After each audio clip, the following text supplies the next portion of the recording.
I'd like to welcome Andrina to come and do our reading, and then John's going to come and carry on our series on You Are a Gift. So give Andrina a welcome.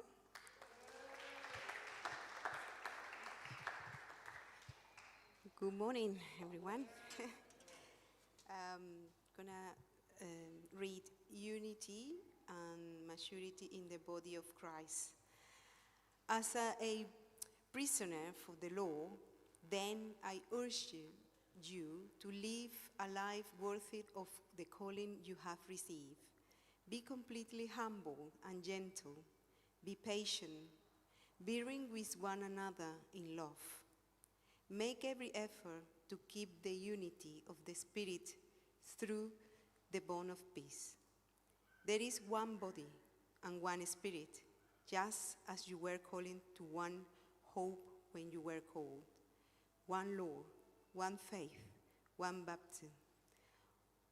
One God and Father of all, who is over all and through all and in all.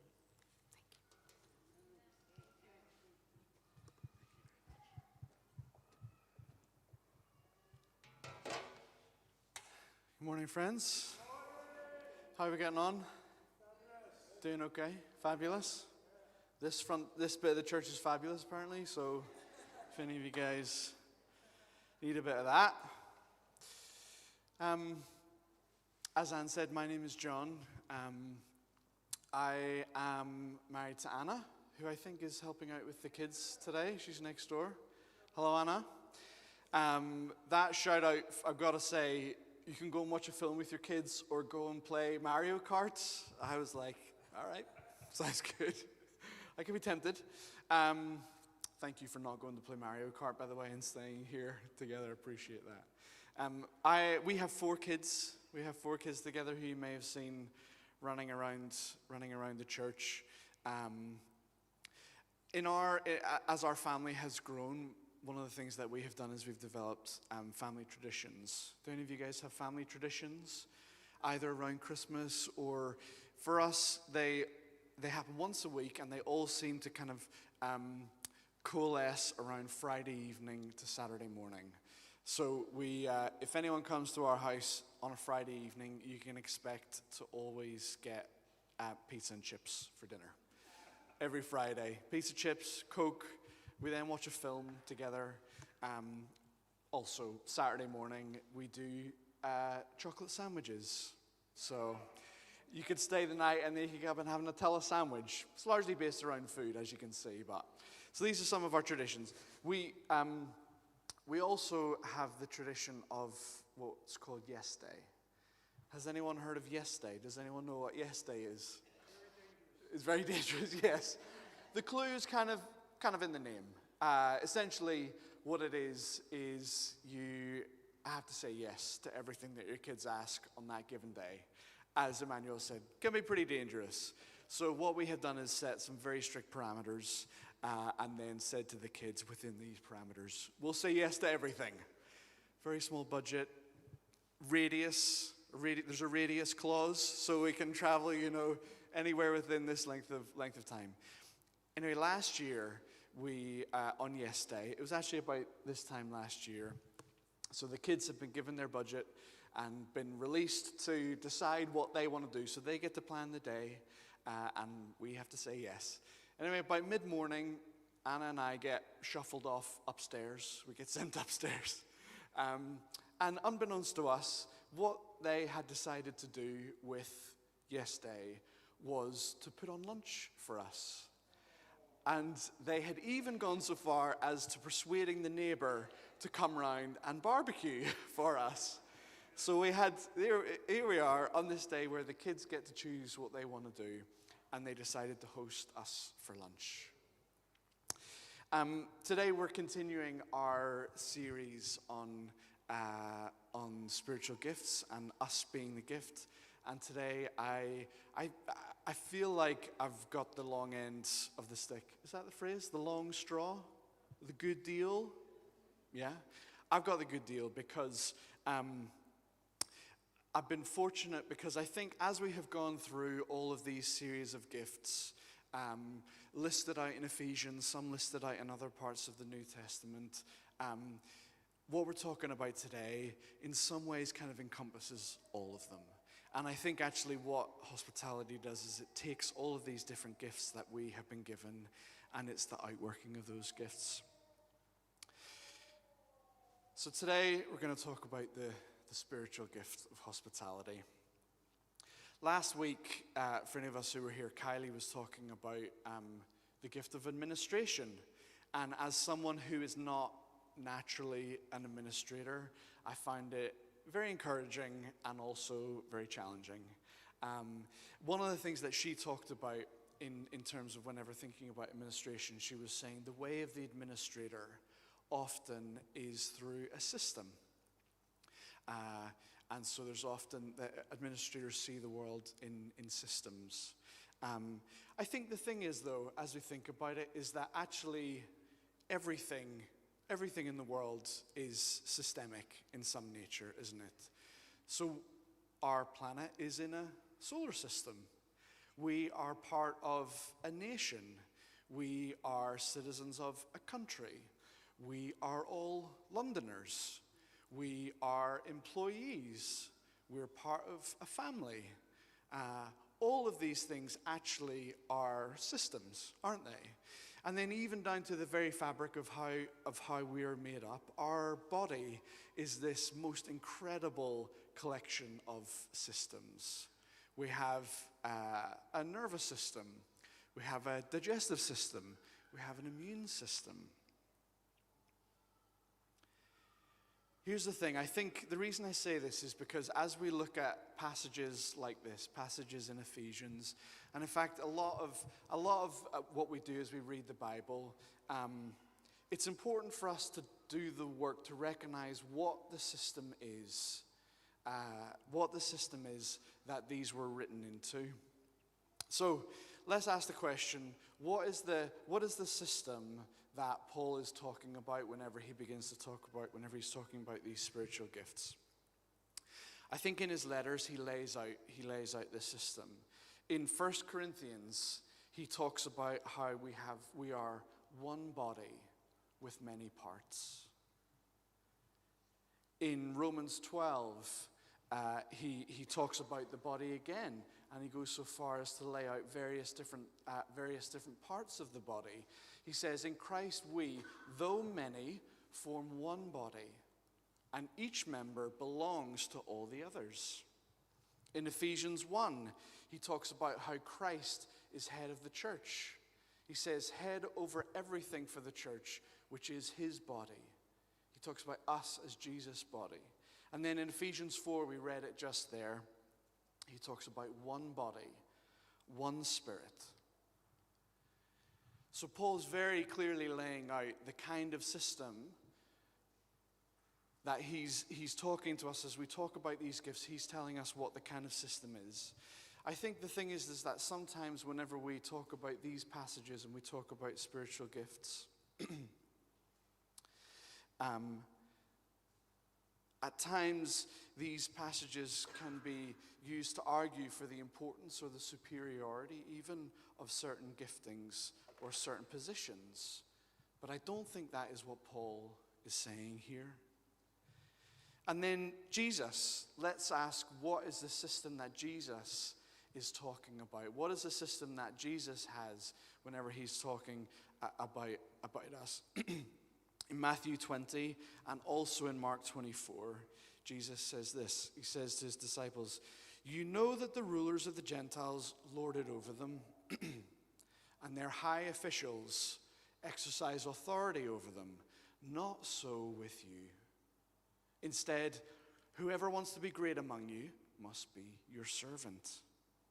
And whoever wants to be first must be your slave, just as the Son of Man did not come to be served, but to serve, and to give his life as ransom for many." From the mouth of Jesus, there he is laying out the system. Even Jesus did not come to be served, but to serve.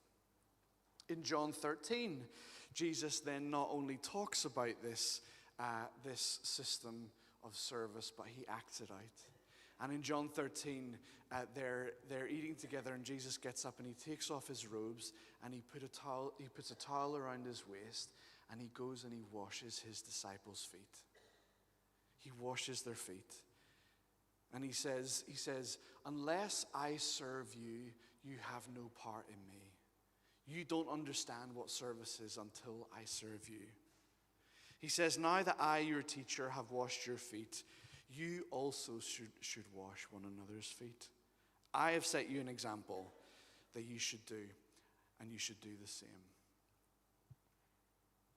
I reckon we leave it there, shall we? Let's just land it there. That's it. This system that is presented in the New Testament that Paul talks about and that Jesus talks about, it's not a hierarchical system. It's not authoritarian. It's not meritocratic. It's not exploitative. It's not even patriarchal or matriarchal. It is a system of participatory service and love. And it's described as a body, and all of the parts are of equal value. That means all of us are of equal value. If I am able to add anything to these weeks of talking about gifts and talking about the giftings that we have, it is to say that your gift, and to be honest, your gifts, because we are probably all a collection of multiple different aspects of the gifts that we have talked about, it's valuable to the body whenever you bring it and whenever you serve. When you serve with that gift, it is of value to the kingdom and to those around you. And it is of equal value to anyone else's gift.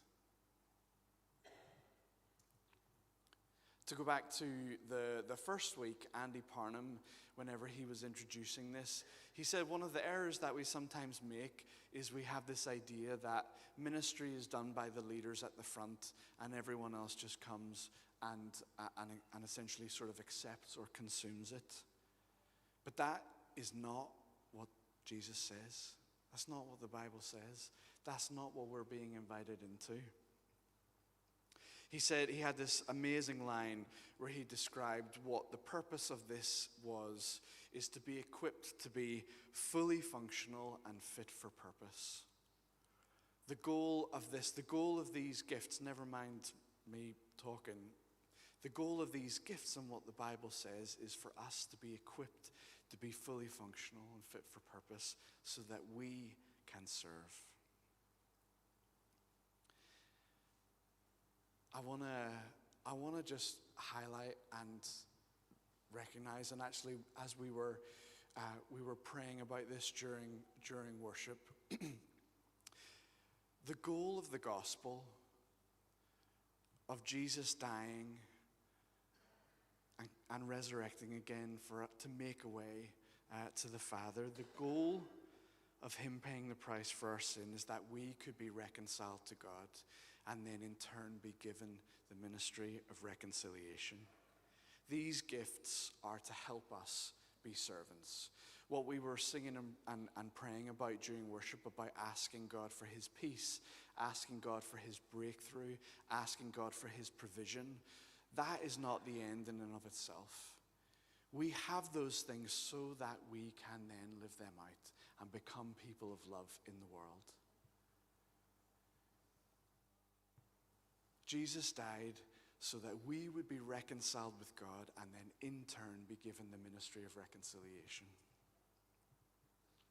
If we're not talking about how we love and serve one another, we're not talking about the kingdom of God. We're actually just talking about self-actualization. We're just talking about how do we manifest ourselves into better people. If we have to talk about what it is to become people of love. We have to talk about what it is to serve one another. An American pastor called Tyler Stanton says this about discipleship or spiritual formation. He says spiritual formation or discipleship is supposed to make us into people of love. It benefits us individually, but ultimately it's for the sake of the world. That's why we're here talking about the gifts. Ultimately, these are for the sake of the world. So, why are we talking about hospitality? How does this feed into hospitality? So here's the definition of hospitality, or this is what Gemini says is the definition of hospitality. It says it's the act of being friendly and welcoming to guests and visitors. And then here's my definition of hospitality, which is it's the act of seeing the glory of God in the world, and in particular, the people around us, and responding. Hospitality is the act of seeing the glory of God in the world, and in particular in the people around us, and then responding. When we talk about hospitality, we tend to default to like inviting people around for dinner, don't we? Or we tend to default to taking someone out for coffee or putting on a big do. And that's not wrong. And those are a key and important part of hospitality, and we'll get to that. But before we get there, I just want us to raise our eyes just a little bit higher and think about it in a slightly bigger picture. If you'll come with me, we're going to take a right turn into some neuroscience. This couldn't go wrong, could it? A man who runs a music festival who used to work in coffee talking about neuroscience. I feel like, I don't know if anyone had that on their bingo card for church this morning. Let's talk about neuroscience. So, we'll start off sort of on the easy level. We all have a brain. Should we start there? Yeah? Point number one. We're all in agreement, are we? Good. And that brain is hemispheric. So there's two parts of the brain, two sides of the brain.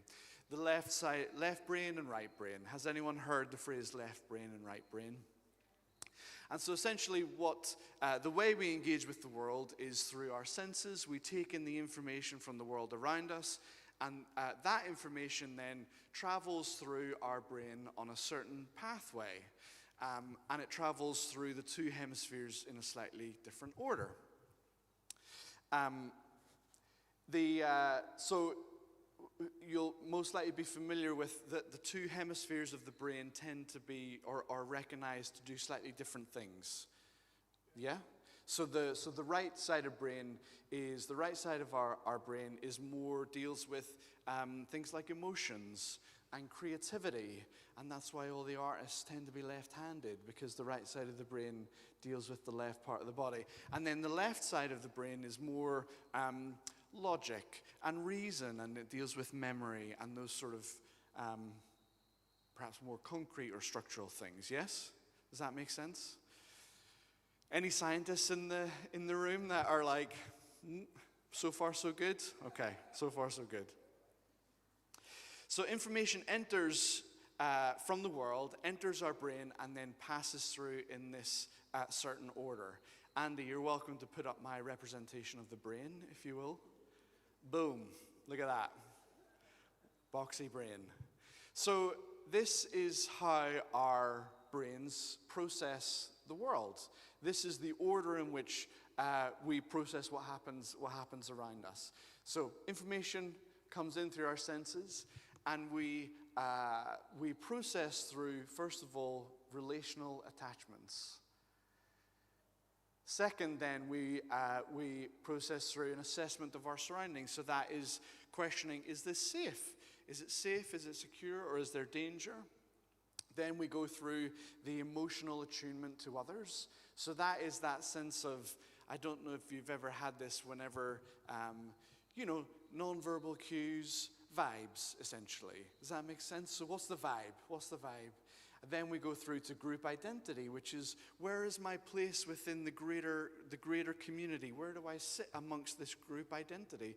What are the things that bind us together? What are the things that are perhaps different?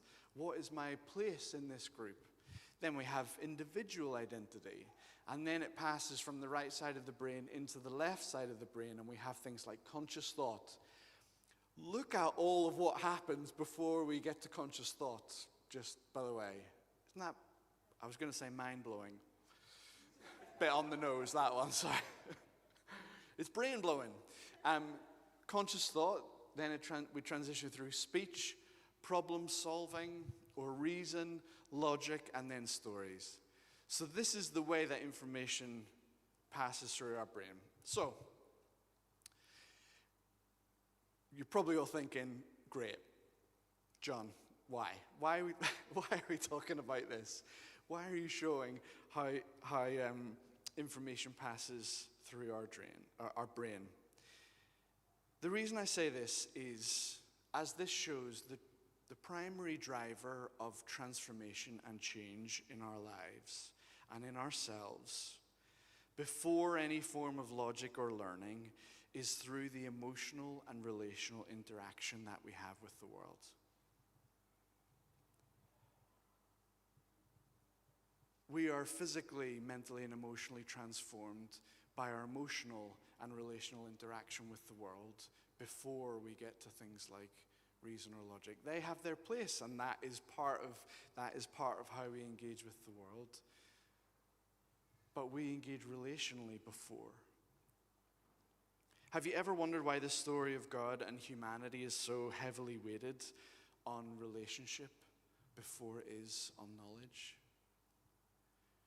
Jesus himself says, if you love me, you will obey my commands.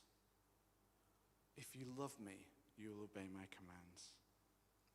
The thing is that we are wired for transformation through community. So therefore, hospitality is actually required for our transformation. That's why we're talking about hospitality. Hospitality is required for our transformation. There's an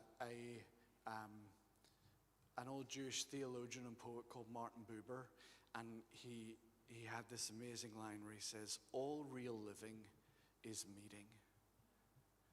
And what he means by this is that true human life happens when we connect honestly and deeply with one another, rather than treating each other as objects or tools.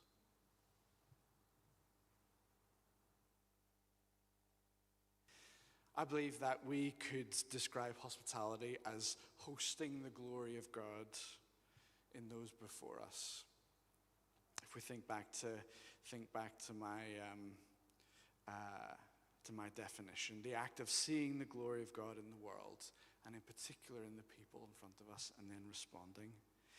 And all through the Gospels, in the life of Jesus, we see that this is what he did constantly. He constantly saw the glory of God in the people in front of him. Ephesians 4, we read it at the start there. It says, be gentle and humble. And that's a direct reference to the description of Jesus in Matthew 11, where it describes Jesus as gentle and humble. So he sees the glory of God in the world around him as a gentle and humble person. And we see lots of occasions whenever Jesus sees the glory of God. So for example, we have the lady who is bleeding, who touches the hem of his garment, and he has compassion on her, and he sees her and he heals her. We have Zacchaeus in the tree, and where not many other people would see the glory of God in Zacchaeus, Jesus sees the glory of God in him. In Matthew 14, it says that Jesus had compassion on the large crowd and healed the sick. So even in a large crowd, Jesus is seeing the glory of God in the individual and has compassion on them and heals them. In Matthew 8, he heals a leper. Imagine what it takes to see the glory of God in a leper. Someone that you wouldn't even want to go anywhere close to. You wouldn't want to get anywhere near them. Jesus sees the glory of God in the leper and heals them. In the same chapter, he heals the servant of the centurion because of how the centurion speaks to him. He sees the glory of God in that situation. And he casts 2 demons out of 2 men at the end of the chapter. Earlier on in this series, Ben was describing humility. So this way that Jesus is described as gentle and humble. And Ben described it this way, which I thought was really amazing. Humility says, what do I have to bring? As hosts, we're to be gentle and humble, constantly recognizing the glory of God in those around us. If you're apostolic, amazing. Do it hospitably. If you're prophetic, amazing. Do it hospitably. If you have the gift of administration, amazing. Do it hospitably. In 1 Corinthians, it says this, if I can read this out to you. It says, if I speak in tongues of men and angels, but have not love, I'm only a resounding gong or a clanging cymbal. If I have the gift of prophecy and can fathom all mysteries and all knowledge, and if I have faith that can move mountains, but do not have love, I am nothing. If I give all I possess to the poor and give over my body to hardship, that I may boast, but do not have love, I gain nothing. If we are not people of love, we can be as apostolic as you want. We can even be prophetic as you want. We can move flipping mountains, and it doesn't matter if we aren't people of love. If we don't recognize what Jesus did for us, that we can be reconciled to God, and in turn he gives us that ministry, and we see the glory of God in the people around us.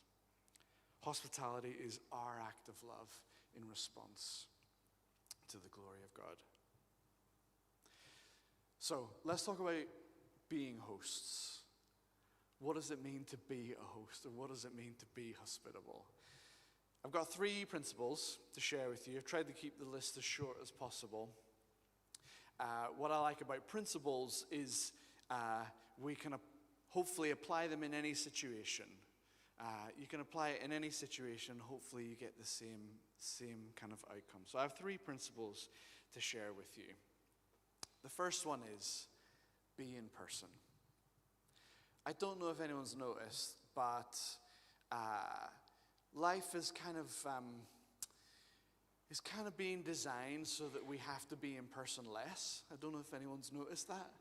There's this phrase called frictionless society or a frictionless culture. Has anyone heard that phrase? Tends to be sort of around the technology and AI and all that kind of stuff. And the goal of technology is for us to have a frictionless life. Sounds great. Loving it. Love frictionless lives. The thing is that we kind of need friction. Friction is what creates heat. Friction creates energy. Friction does things like takes the edges off so that something is more formed or is transformed. We actually need to embrace friction in our lives, believe it or not. And as we talked about before, that's the way we're designed. We're actually not designed to have frictionless lives. We're designed to have an amount of friction. And we do that by being in person. I studied psychology at university, and then went into coffee, and then went into music festivals. So it worked out really well for me, the old psychology degree. And the thing that I learned in psychology is that you can do an experiment for everything. There's an experiment for absolutely everything. Why do people walk down the road on the right-hand side as opposed to the left-hand side? I've got an idea. Let's do an experiment about that. My thesis, or what I did for my dissertation, was what effect does nicotine have on your ability to attend? So, probably shouldn't say this in church, but you can have this for free. If you're going to do an exam, have a cigarette beforehand, because it's an absolute whiz machine. It's great. If you are a smoker, however, bad news, because as you smoke, it reduces its effect. That one was for free. It's nothing to do with hospitality. Sorry about that. But that's what I did. I say that because there's basically an experiment for everyone, for everything. And someone did an experiment to see what the effect of hugging would be. Whoever that was, that would have been a great pitch meeting, wouldn't it? I've got this idea that hugging is good for you, and so I'd like to do an experiment about how good hugging is. But did you know that if you hug for more than 6 seconds, it actually has a positive physical effect on you? It begins to release hormones in you that are good for you. And if you hug for more than 20 seconds, it actually begins to repair your nervous system. So there you go. You can't hug if everything's online, is where I'm headed with this one. Being in person is so key and is so important.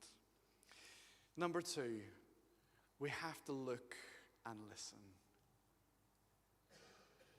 We have to look and listen. As I said, I started out in coffee shops. I used to manage some coffee shops, and I'm a bit of a coffee shop. I would call it a geek. My wife would call it a snob. She says, "John, you're a coffee snob."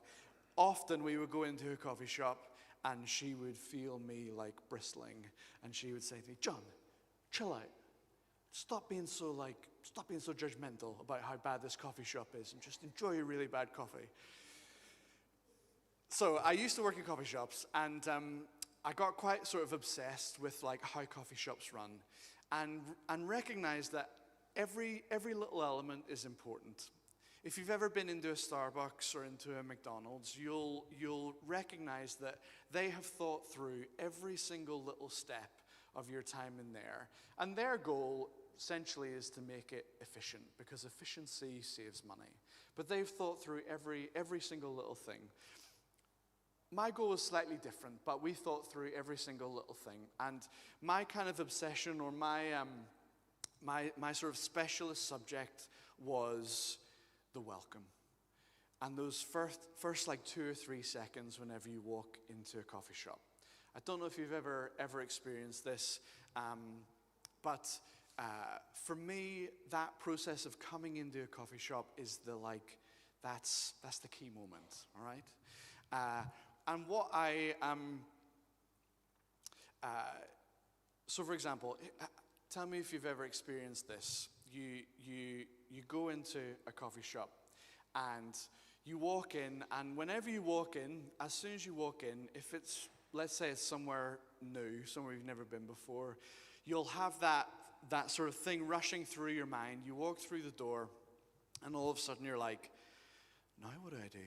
Do I sit down? Do I wait here? Do I wait for someone to come to me? Do I wait for my friend inside? Do I wait for them outside? How expensive is it? Where's the menu? Is this cheaper than the place down the road? Is it too cold in here? That music feels quite loud. And all this sort of passes through your mind, doesn't it? And you look up and you look at the bar, and the person at the bar is like this. And you're standing there, and your eyes are boring into the top of their head, and all you're thinking is, hey, please, come on, please look at me. Just tell me what I need to do. Just tell me where I need to go. And they just keep doing this. And you're like, oh gosh, this is awkward. And so you walk up to the bar, and you think, I'll just go and chat with them. I'll go closer. They're bound to notice that I'm here if I go closer. And they're still like this. And you walk up to the bar, and then they go like this. And you're standing there like an absolute lemon, and you're thinking, oh no, maybe I'll just leave. Maybe they didn't notice me, and I could just leave, and it would be fine. And I could just go to that place down there. I don't even like coffee. What am I doing here? And then they look up, and they're like, oh, didn't see you there. Are you doing okay? Has anyone had that experience, or is that just me? Here's what we did in our coffee shop. We had this rule, which was wherever you were in the shop, whatever your job was at that time, anytime someone came through the door, you had to look up, and you had to look at them, and you had to say hello. And at times it got a bit ridiculous, because there's people washing dishes in the back of the shop, and they're like, hiya, or, you walk in and like 5 people shout hello at you at the same time. I appreciate, there's nuance, isn't there? But what we realized was, if you look at them, you have like 2 seconds. You look at them and you say hello, and in just that instance, you immediately change the dynamic of what happens. That person or me, I get looked at and I'm like, oh, they've seen me. They know I'm here. Amazing. I feel comfortable. I feel seen. Even if I don't know what to do, they know I'm here and they'll tell me what I need to do. The whole dynamic has changed just because you looked. Just because you looked at them. We have to look each other in the eye. Everything we did in that coffee shop was intentional, was an intentional thing.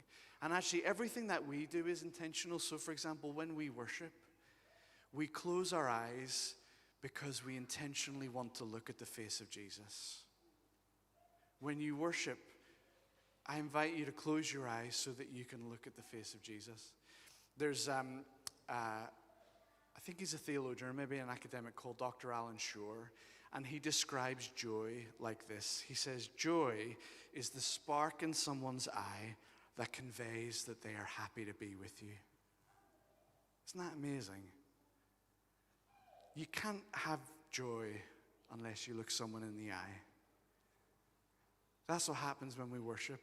We look Jesus in the eye and we experience the joy, the spark in his eye that says, I'm happy to be with you. The other thing about look and listen is you can't develop a relationship unless you listen. Have you ever thought about that? I've got to say, so I'm like 42. I didn't realize that until like 4 years ago. I was like, oh, I'd never realized that if you don't listen, you can't develop relationship. I think sometimes we do this in prayer, don't we? Which is, when I pray, I'm just going to tee off, absolutely tee off on God. And then when I'm done with that, I'm like, sweet, gosh, I feel better, I'm out. That's not relationship, that's monologue. In order to have relationship, we have to have dialogue. We must listen. So as you are hosting,